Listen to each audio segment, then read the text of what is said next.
Russell, how are you? All Welcome. right. How you doing, Adam? Good, good. For everyone out there viewing, listening, podcast or video, I'm Adam from BizNexus. We're here for another Roundup interview. And today we're talking with Russell Cohen, who's based in South Florida. So if you're not familiar with the Roundup, we typically talk with specialized M&A players about deal activity and transaction updates on the specific niche that they focus on. And Russell is very active in South Florida, so I'm excited to have him on today. So again, Russell, thank you for taking the time. Thank you. Now, we typically do like to get straight into it. And I think most people who are connected in the industry probably know who you are. You're involved with the organizations. You're very active with deal volume, deal transactions. Florida is an active place, obviously. But the rest of the viewers and listeners who aren't directly involved with M&A, maybe you could give us some context just on you know, South Florida M&A advisors and typical deal activity you're dealing with. Sure. Great. Thank you. So South Florida M&A Advisors is a boutique M&A advisory firm. We focus helping business owners all over the state of Florida, but I tend to stay a little bit in South Florida, from 5 to 100 million enterprise value. We handle all different types of industries. And yeah, I'm looking forward to, helping business owners prepare their business for sale and get that eventual exit. Industry agnostic, but you're very active. I think you've done something like, is it over 100 million in transactions over the past 12 months? We were, my team was very fortunate. We had we sold a roofing company up in West Palm Beach. It was a platform transaction, sold for 100 million. And we had a private equity company come in. It was their first entry into the roofing space. So that, that was a very large M&A deal for South Florida. So, love to have more of those, but, listen, every year is different, Yeah, and we'll get into who's buying, and for anyone who's not familiar with the terminology, a platform means private equity. So private equity came in and scooped up this deal. But let's get to that. I think with South Florida, obviously a pretty active spot for M&A, aging population. And since the whole COVID shuffle took place, and a lot of the people who were once upon a time in New York are still down there, and there are a lot of funds based there. What can you tell us about South Florida and what's driving M&A activity? Has it been on the up? Is it trailing off? And what can you tell us about South Florida? Yeah, as an M&A advisor, we can only handle so many deals in a given year. There's only so much time that's allowed because it's really time intensive. So 2 to 3 M&A transactions is a typical, will fill up your schedule.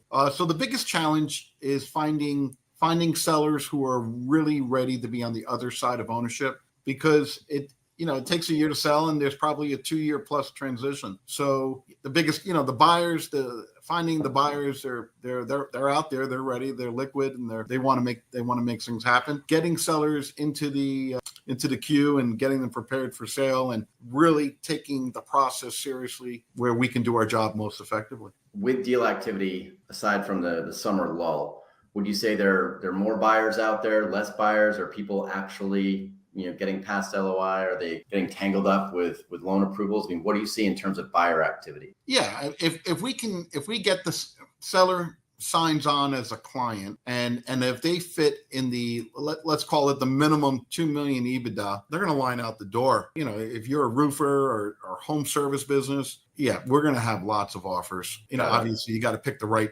private equity group or the right private company to make the acquisition, but there is a very heavy private equity desire for any business that has $2 million in EBITDA. We're just lacking the inventory to fulfill the needs of all these private equity groups. Yeah, because there's $2.5 trillion of capital out there, committed capital raised, that these private equity groups have to deploy, but minimal deals. For people who aren't, again, familiar with M&A, when Russell says EBITDA, he's talking about cash flow. So if you're running a $2 million cash flow business, you're based in South Florida, that's the type of deal that Russell is dealing with. And obviously you're well networked with all of the private equity buyers who are focused on that area. That's why we have you on the show. Sellers, have you seen more or less of them coming to market? I imagine, would it be fair to say most of your sellers are aging population based in Florida, or what are you seeing there? And then have they been holding on to it, or they until the election, or what do you see there? Yeah, my most recent sellers, they all been in their retirement range of in the early 60s to late 60s. So, because of the timeline to sell and the transition, could easily be from start to finish, 2 to 3 years, 2 to 4 years, and some like to stay on longer. The key is that they want to see the light at the end of the tunnel. And yeah, summertime people are traveling, so it's definitely on the activity side. On the seller side is slower, but the last half of the year really, or you say last quarter of the year, really picks up. And then December, as we go towards the end of December, everyone goes into hibernation for the holidays. Right.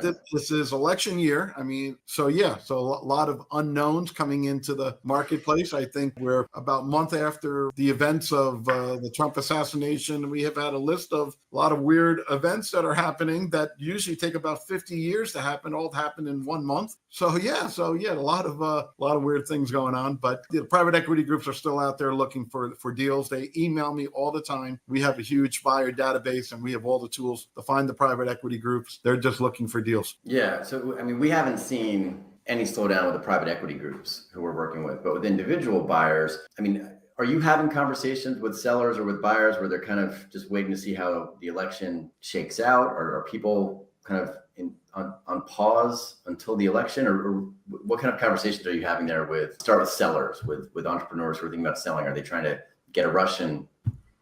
Yeah, I kind of have a candid conversation. I think we're sitting like if you remember 2007 when something was wrong and you're not sure what it is, and we're kind of, in my opinion, we're sitting on that edge where we don't know where the economy is going next year. So yeah, they want to make something happen, and it does take a year. This would be the time to make your move, because it does take 9 to 12 months to get to the finish line, to get to the closing table. So anyone that enrolls now, you're a next year sale. So the process to sell takes so long. We don't know how our economy is going to look heading into 25 after the election. So it just really, the seller has to want to be on the other side of ownership to make a move at this point. Yeah, I mean, without getting political, it's two very different possibilities, which is a lot of uncertainty for a potential seller. And you're working with these sellers for years potentially, right? I mean, yeah, we need to get in. We typically need to get in a couple of years in advance, because these private equity groups are all working on GAAP accounting, and most sellers aren't. So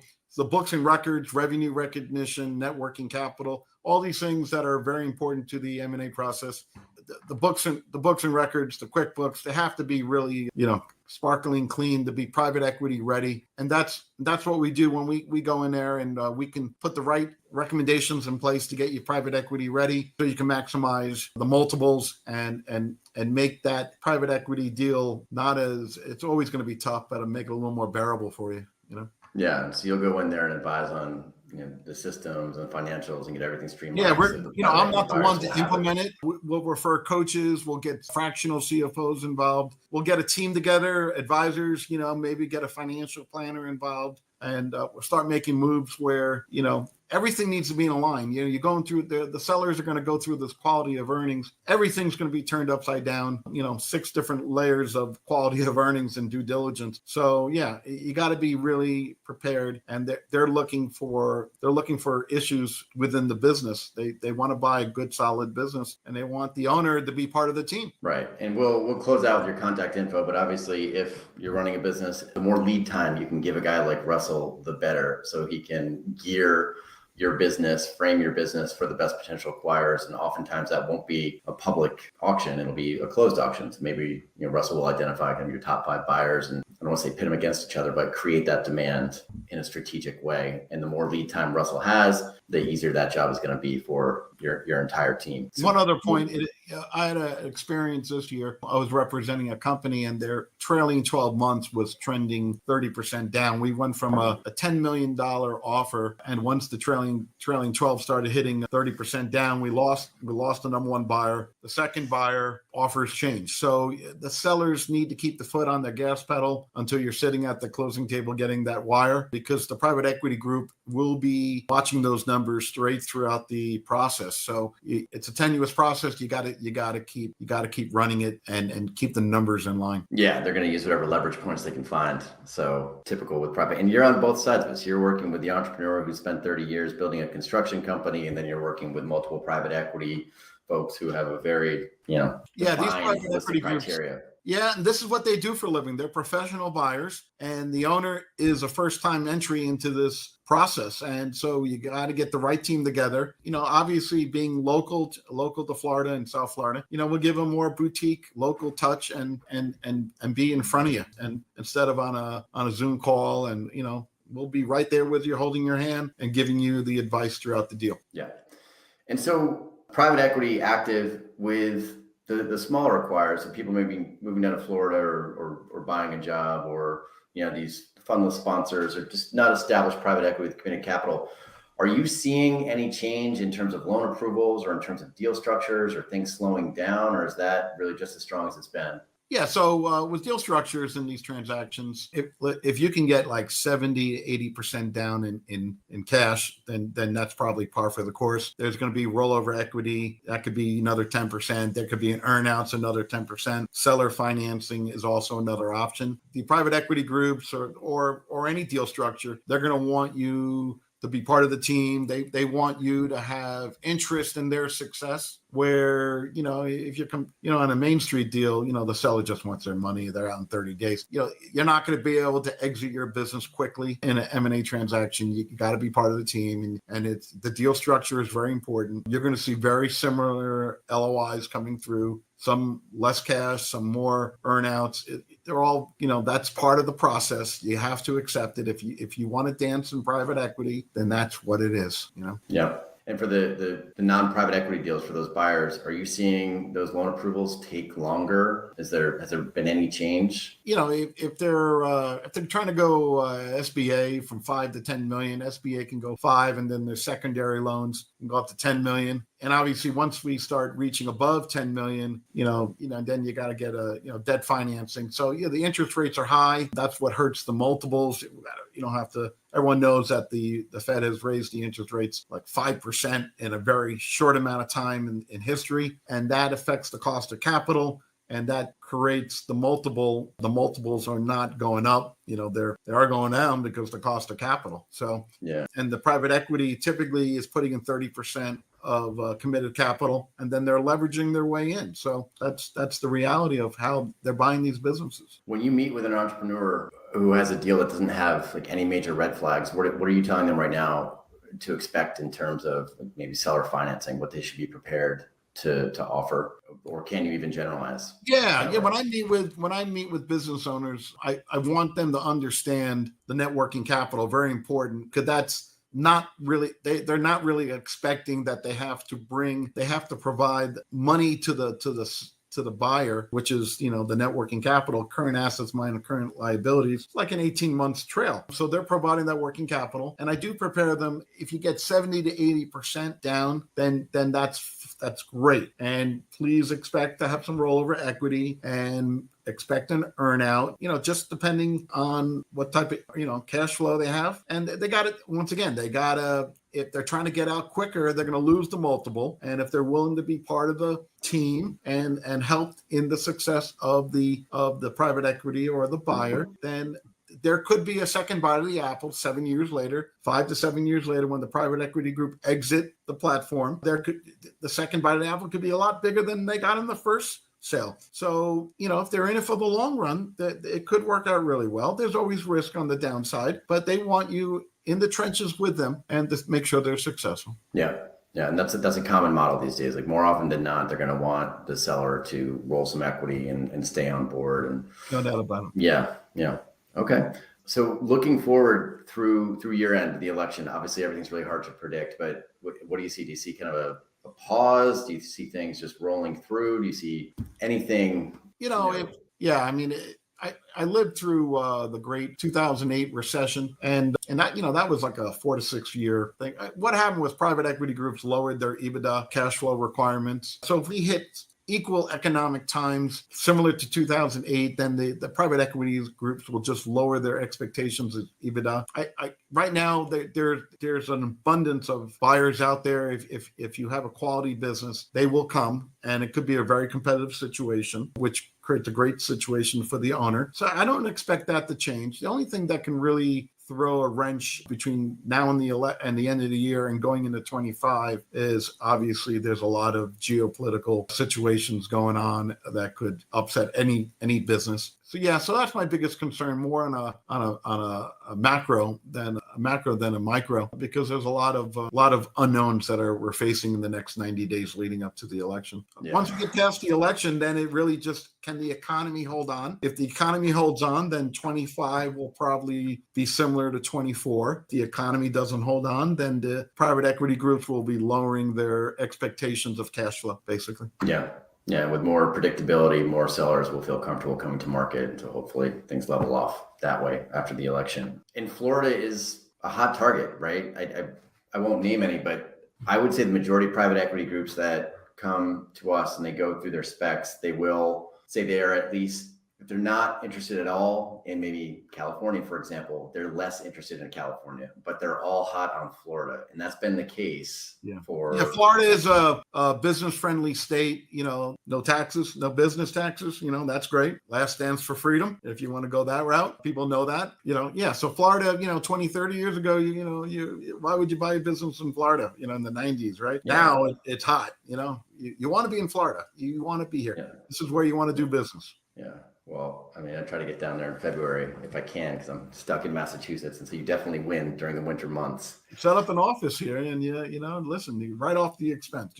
Maybe it's on the hit list. It's hot during the summer, but you seem to if you're a Floridian, especially in South Florida, when you have the winters, you don't remember the summers because the winters are so beautiful. And once you hit the summer, you're like, I don't remember being like 70 degrees. It's always like so hot and humidity. So yeah, that's the thing. What's worse, summer in Florida or February in Boston? Like I'll take summer in Florida every time. Yeah. Yeah, I'll take hot. I'm not a cold. I grew up in New York, and cold weather, bone chilling is not my style.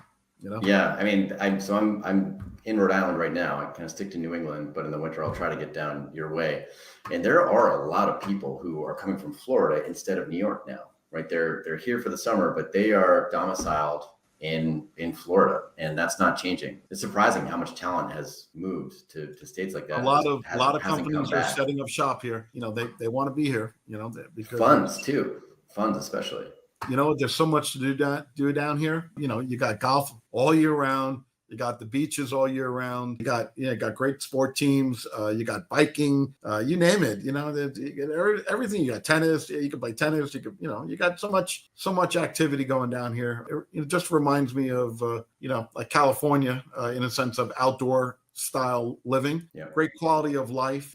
It's a fast pace down here, but it's not a New York fast pace. And so you get the business style of New York, but it is a little slower, but it's catching up to New York really quickly. A lot of New Yorkers down here, a lot of Northeast people live down here, and just a booming area. And it's a little seasonal, but it's not getting as seasonal. It's starting to, as more and more people move down here, it will be year round, basically. Yeah, and just stay down there. And it's obviously, like you said, a business friendly environment, tax friendly environment. So good spot to be. So we'll definitely have you back, and we'll check in on this, I think, post-election if you're game. Yeah, great. See how things are going in South Florida. But really helpful insights. I appreciate you taking the time coming on the show. No, thank you, Adam. Real quick, if anybody's listening out there or watching, what's the best contact info? How can they get a hold of you? Oh, very simple. My cell phone number is 954-646-7651. Email rcohen, RCOHEN, at southfloridama.com. And glad to just have a conversation and get to know you. There you go. Personalized service from Russell Cohen. I think you're the first person to ever actually offer up their cell phone. So you're a brave man.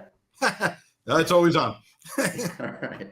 Well, thanks again for coming on. I think that's going to do it for this one. We'll recap all of these notes in the newsletter. This is going to be going live, LinkedIn, Twitter, Facebook, YouTube, everything. But then we'll also roll it over into the podcast. So whether you're listening or watching, thanks for coming. We'll see you on the next roundup. Russell, thank you again for the time. Look forward to having you on the next one. Thank you, Adam.